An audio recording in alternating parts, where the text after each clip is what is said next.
Exodus chapter 4.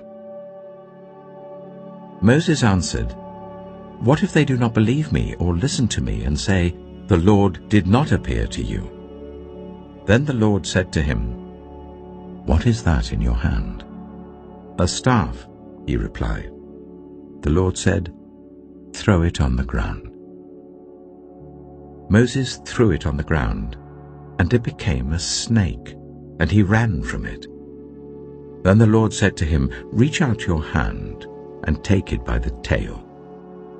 So Moses reached out and took hold of the snake, and it turned back into a staff in his hand. "This," said the Lord, "is so that they may believe that the Lord, the God of their fathers, the God of Abraham, the God of Isaac, and the God of Jacob, has appeared to you." Then the Lord said, "Put your hand inside your cloak." So Moses put his hand into his cloak, and when he took it out, the skin was leprous.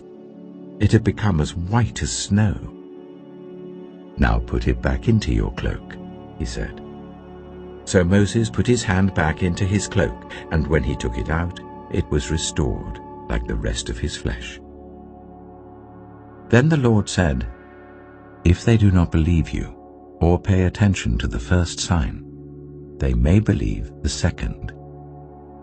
But if they do not believe these two signs or listen to you, take some water from the Nile and pour it on the dry ground. The water you take from the river will become blood on the ground."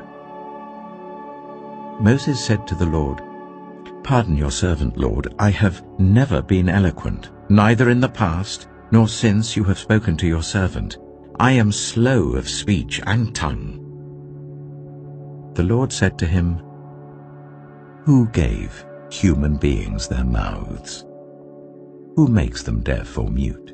Who gives them sight or makes them blind? Is it not I, the Lord? Now go, I will help you speak and will teach you what to say." But Moses said, "Pardon your servant, Lord. Please send someone else."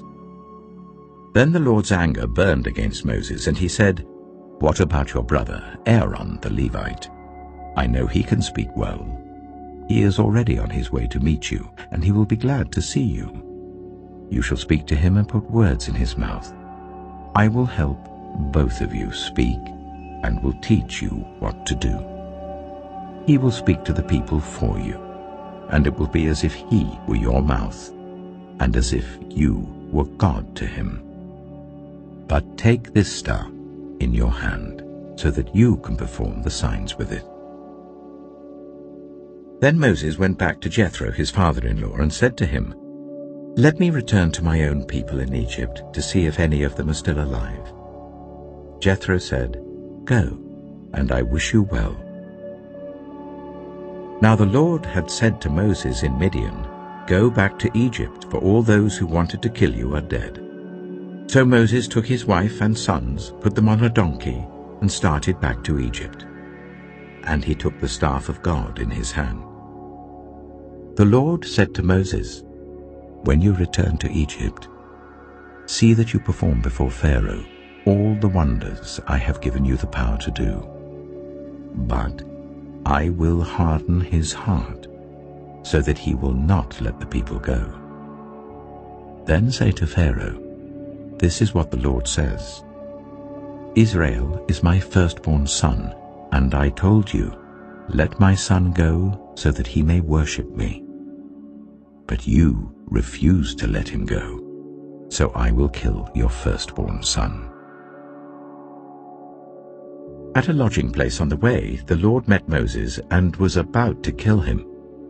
But Zipporah took a flint knife, cut off her son's foreskin, and touched Moses' feet with it. "Surely you are a bridegroom of blood to me," she said.